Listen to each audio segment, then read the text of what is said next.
ही कथा माझी आणि माझ्या एका मैत्रिणीची. मी तुमचा जास्त वेळ न घेता सरळ कथेवर येतो. ही कथा तेव्हाची आहे जेव्हा आम्ही दोघेही 12वी नंतर 1 वर्ष MBBSसाठी तयारी करत होतो. आम्ही दोघांनी आमच्या खोल्या एकमेकांच्या जवळ घेतल्या होत्या. सुरुवातीचे 1-2 महिने आम्ही मस्त कस लावून अभ्यास केला, पण त्यानंतर जीवनात थोडी मस्ती पण हवी होती. म्हणून मग आम्ही अधूनमधून रात्री गप्पा मारत बसायचो. मी आमच्याबद्दल तर तुम्हाला सांगितलंच नाही. मी सुनील एका मध्यमवर्गीय घरातील मुलगा आहे. माझं वय 20 वर्ष असून माझी शारीरदृष्ट्या साधारण आहे. माझ्या मैत्रिणीचे नाव कुसुम आहे. तिचं वयसुद्धा 20 वर्ष आहे. आमच्या दोघांच्या घरचे एकमेकांना चांगलेच ओळखतात. एकमेकांवर विश्वास आहे म्हणूनच आम्ही दोघेही इथे सोबत राहत होतो. कुसुमबद्दल सांगायचं झालं तर ती उंचीला माझ्यापेक्षा थोडी जास्त आहे. कुसुमच्या अंगावर जास्त मांस नाही आहे, त्यामुळे तिचे स्तन आणि गाण जास्तच उठून दिसतात. कुसुम पातळ असल्याने तिची कंबर पण कमी आहे आणि चालताना ती स्वतःची कंबर ज्या पद्धतीने हलवते ते पाहून भले भले ढेर होतील. कुसुम आणि मी दोघेही नेहमी एकत्रच राहायचो. पूर्ण दिवसातून आमचे क्लास 4-5 तास चालायचे आणि बाकी पूर्ण वेळ आम्ही आमच्या खोलीवरच असायचो. दिवसभर एकतर कुसुम तिचे पुस्तक घेऊन माझ्या खोलीवर यायची, नाहीतर मी माझे पुस्तक घेऊन तिच्या खोलीवर जायचो. अशा प्रकारे आम्ही दोघेजण नेहमी एकत्र अभ्यास करायचो. जेव्हापासून खोलीवर राहायला लागलो तेव्हापासून कुसुम आणि मी अधिक जवळ आलो होतो. आम्ही फक्त झोपतेवेळी एकमेकांपासून वेगळे राहायचो. पुढच्या आठवड्यात लग्नानंतर 4 दिवस क्लासला सुट्टी होती. सर्वजण आपल्या घरी जायचा बेत दाखवत होते, पण आम्ही दोघेजण एकत्र अभ्यास करायचं ठरवत होतो. पुढचा आठवडा आला आणि दुसऱ्या दिवसापासून सुट्ट्या सुरू होणार होत्या. तेव्हा कुसुम मला म्हणाली, सुनील, तू एक काम कर. आज येते वेळी तुझे 2 कपडे आणि पुस्तक घेऊन माझ्या खोलीवर ये. हे ऐकून मी जागीच स्तब्ध उभा राहिलो. मला अशा अवस्थेत पाहून ती माझ्याजवळ आली आणि मला हात पकडून चालायला सुरुवात केली. मग मी तिला म्हटलं, तुझा घरमालक काही मानणार नाही ना? त्यावर ती म्हणाली, त्याला समजलं तर तो काही म्हणेल ना? एवढं बोलून तिने हसायला सुरुवात केली. मला काही समजायला मार्गच नव्हता. मग तिथून कुसुम तिच्या खोलीवर गेली आणि माझ्या खोलीवर आलो. मी काय करू काही समजत नव्हतं. कुसुम बोलवत तर होती, पण तिथे जाऊन राहणं कितपत योग्य आहे हे मला कळत नव्हतं. शेवटी मी तिकडे जाऊन कुसुमच्या खोलीवर राहण्याचं ठरवलं आणि मग माझ्या बॅगमध्ये माझे 2 कपडे आणि काही पुस्तक टाकून मी आत तिच्याकडे खोलीकडे निघालो. कुसुमच्या खोलीबाहेर जाऊन मी दरवाजा ठोकला. लगेच कुसुमने दरवाजा काढला आणि मला आत घेतलं.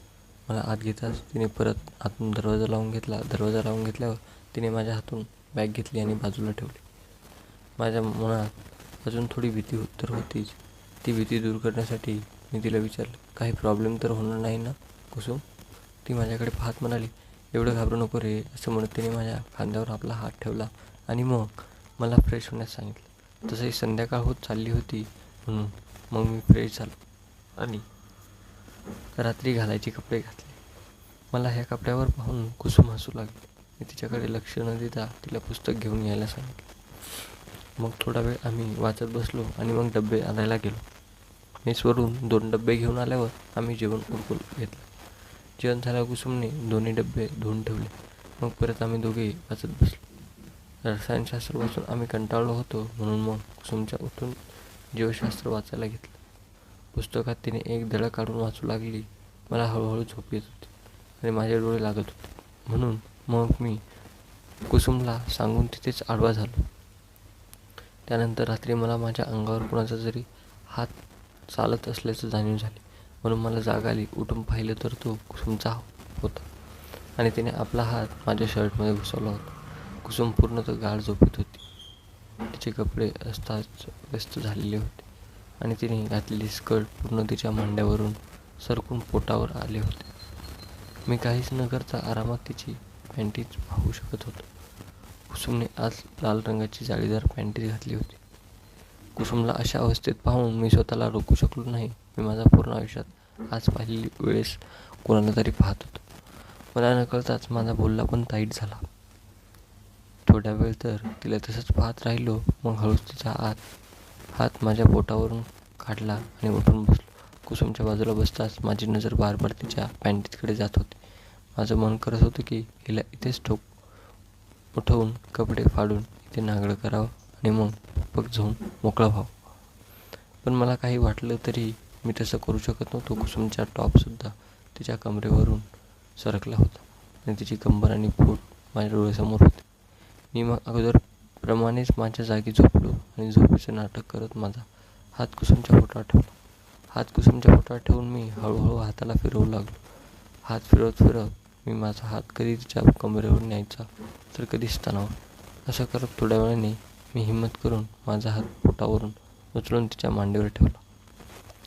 हात मांडीवर ठेवताच कुसुम आपल्या जागेवरून थोडी हलली.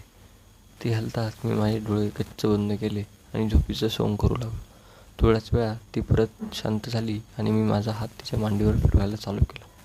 मांडीवरून लगेच मी तिच्या पॅन्टीजवळ हात नेला. आता मी जास्त उत्तेजित झालो होतो आणि मला काय करावं याचं काहीच भान राहिलेलं नव्हतं.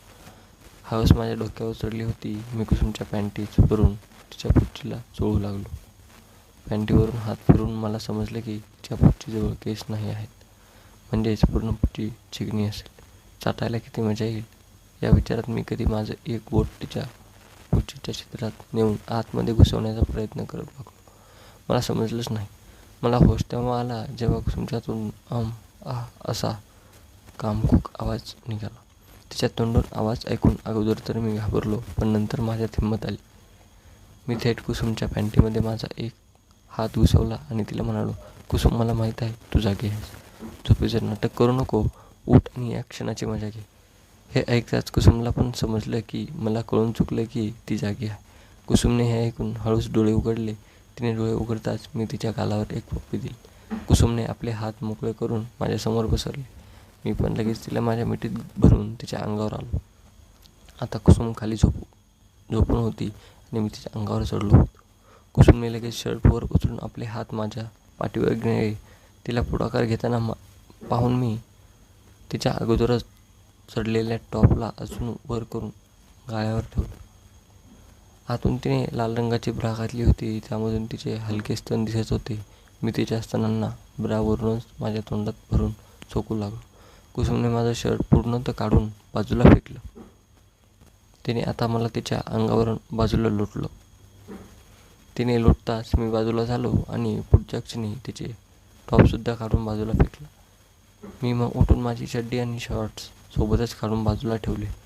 कुसुमने तोपर्यंत स्कर्ट काढून टाकली होती.